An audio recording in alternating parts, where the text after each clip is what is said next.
जहां एक तरफ क्या भारत लेने वाला है नए बॉम्बर्स और ये बॉम्बर्स कौन देने वाला है, तो वहीं दूसरी तरफ कनाडा को भारत ने दिया है झटका और नहीं भेज रहे हैं अजीत डोभाल को। जियोपॉलिटिक्स में बहुत कुछ चल रहा है, हमेशा की तरह जानने को मिलेगा बहुत कुछ। आइए जानते हैं इन खबरों को विस्तार से। रूस ने एक बार फिर से दोस्त भारत को अपना भारी भरकम बम वर्षक विमान TU-22M3 और TU-160 व्हाइट स्वान देने की पेशकश की है। डिफेंस मीडिया आउटलेट के अनुसार ये कहा जा रहा है सोवियत काल में डिजाइन किए गए TU-22M3 को 2 दशक पहले भारतीय नौसेना को ऑफर किया गया था, लेकिन महंगी कीमत और मॉडर्नाइजेशन पर आने वाले खर्च के चलते डील फाइनल नहीं हो गई। रूस अब TU-160M के साथ भारत को ऐसा विमान उपलब्ध कराना चाहता है जो इसकी मारक क्षमता को बढ़ा सके। रूस की नई पेशकश में TU-160M शामिल है, जो TU-160 व्हाइट स्वान का अपग्रेडेड वर्जन है। TU-160M की खासियत यह है कि उसका उत्पादन अभी भी 0 है। 2018 में एक कॉन्ट्रैक्ट के तहत रूसी वायुसेना ने इसकी 10 यूनिट का ऑर्डर दिया था, जिसे 2027 तक डिलीवर किया जाना है। इसके अपग्रेडेड मॉडल में व्यापक एवियोनिक्स और नेविगेशन खूबियों को जोड़ा गया है। विमान को बनाने वाली रूसी कंपनी टुपोलेव का दावा है TU-160M का नया अपग्रेड पिछले मॉडल की तुलना में 60% ज्यादा प्रभावी है। कहा जा रहा है एक TU-160M की संभावित कीमत $16.5 करोड़ है। यह एक साथ 12 लंबी दूरी के क्रूज मिसाइल या फिर छोटी दूरी की न्यूक्लियर मिसाइल ले जाने में सक्षम है। ये बम वर्षक बिना दोबारा ईंधन भरे 12,000 किलोमीटर की दूरी तय कर सकता है। ऐसे में भारत के बेड़े में इसके शामिल होने से भारतीय वायुसेना को हिंद प्रशांत और इसके आगे तक शक्तिशाली प्रतिरोध और हमले करने की क्षमता हासिल होगी। भारतीय वायुसेना पारंपरिक रूप से भारी बम वर्षकों के बजाय मल्टी रोल फाइटर जेट पर फोकस करती रही है। इसके बेड़े में वर्तमान में एक भी स्ट्रेटेजिक बॉम्बर नहीं है। TU-160M को हासिल करने से भारत की दीर्घकालिक प्रतिरोधक क्षमता में वृद्धि होगी। हालांकि इसकी भारी अधिग्रहण और परिचालन लागत ऐसा विषय है जो महत्वपूर्ण हो सकता है। भारी बम वर्षकों के बेड़े के रखरखाव के लिए समर्पित ढांचे और ठोस निवेश की जरूरत होगी। पायलटों के विशेष प्रशिक्षण के साथ ही इन बम वर्षकों को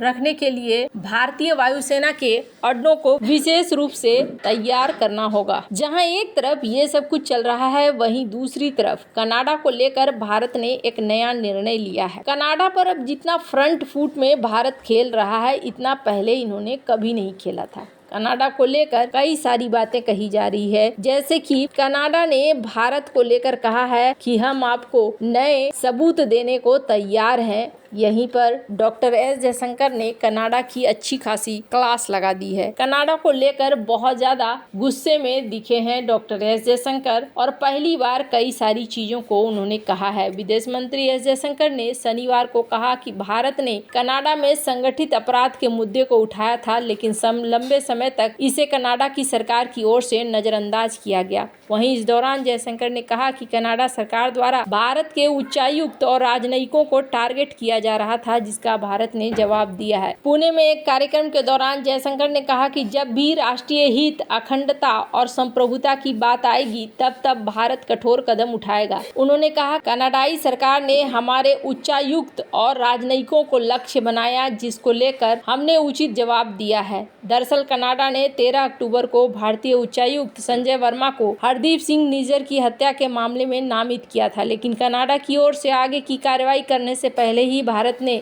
संजय वर्मा और अन्य 5 राजनयिकों को वापस बुला लिया। इसके भारत ने 6 कनाडाई राजनयिकों को निष्कासित किया था। ये कूटनीतिक विवाद और बढ़ गया जब ओटावा ने भारत के खिलाफ संभावित प्रतिबंधों के संकेत दिए, जिसे भारत ने खारिज कर दिया। दरअसल कनाडाई अधिकारियों ने भारतीय एजेंटों पर हत्या, जबरन वसूली, खालिस्तानी समर्थकों को हिंसक कृत्यों में शामिल होने का आरोप लगाया। यहाँ तक कि बिश्नोई गिरोह को कनाडाई धरती पर अस्पष्ट आपराधिक गतिविधियों से जोड़ने का प्रयास प्रयास किया। समस्या ये है कि वहाँ एक छोटी अल्पसंख्यक है, लेकिन उन्होंने अपने आप को एक बड़े राजनीतिक स्वरूप में बदल लिया है। दुर्भाग्यवश इस देश की राजनीति उस राजनीतिक लॉबी को शायद एक डिग्री का खेल दे रही है, जो न केवल हमारे लिए, हमारे संबंधों के लिए खराब है, बल्कि मैं कहूंगा कि ये कनाडा के लिए भी खराब है। जयशंकर ने इस बात को कहा था। यूक्रेन रूस युद्ध पर बोलते हुए इन्होंने कहा कि 3 साल हो चुका है, दुनिया के कितने देशों में ऐसा सामर्थ्य है कि वो मॉस्को जाकर व्लादिमीर पुतिन से मिले और यूक्रेन जाकर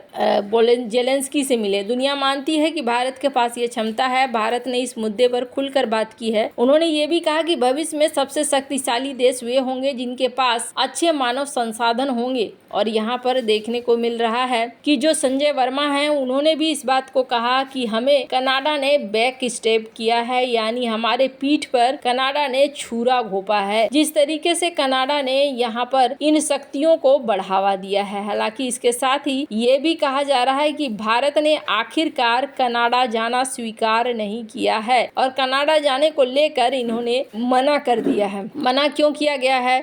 तो मना करने के पीछे सबसे बड़ा कारण ये है कि यहाँ पर यूक्रेन को लेकर एक शांति बैठक किया जाना था और यूक्रेन के शांति फॉर्मूले पर ये बैठकें रूस के साथ बातचीत की योजना पर चल रही हैं। लेकिन जब रूस खुद इस बातचीत की मेज पर नहीं होगा तो सोचिए चीजें कैसी चलेंगी। ऐसा ही इस समय चल रहा है। यहाँ पर कहा जा रहा है भारत ने यूक्रेन पर कनाडा द्वारा आयोजित दूसरे शांति शिखर सम्मेलन की 2 तैयारी बैठकों से दूर रहने का विकल्प चुना है, जिसमें से इस सप्ताह विभिन्न देशों के राष्ट्रीय सुरक्षा सलाहकारों की बैठक भी शामिल है। नाम न बताने की शर्त पर लोगों ने बताया कि एनएसए की बैठक शुक्रवार को टोरंटो में होनी थी, जबकि कैदियों और निर्वासित नागरिकों की वापसी पर विदेश मंत्रियों का सम्मेलन 30 से 31 अक्टूबर को मॉन्ट्रियल में कनाडा और नॉर्वे द्वारा संयुक्त रूप से आयोजित किया जा रहा है। H&M 2024 फेस्टिवल कैप्सूल H&M के अनुसार ऐसी अटकलें थी कि खालिस्तान समर्थक अलगाववादी हरदीप सिंह निज्जर की हत्या को लेकर भारत और कनाडा के बीच कूटनीतिक विवाद धीरे धीरे बहुत ज्यादा बढ़ रहा है। कूटनीतिक विवाद नई दिल्ली के फैसले के कारण था। लोगों ने कहा कि भारतीय पक्ष ने कुछ समय पहले ही यूक्रेन के नेतृत्व को बता दिया था कि रूस की मौजूदगी के बिना इन तैयारी बैठकों में भागीदारी सार्थक नहीं होगी। आपको बता दूं, भारत कनाडा संबंध सबसे खराब स्थिति में इस वक्त पहुंच गए हैं और ऐसा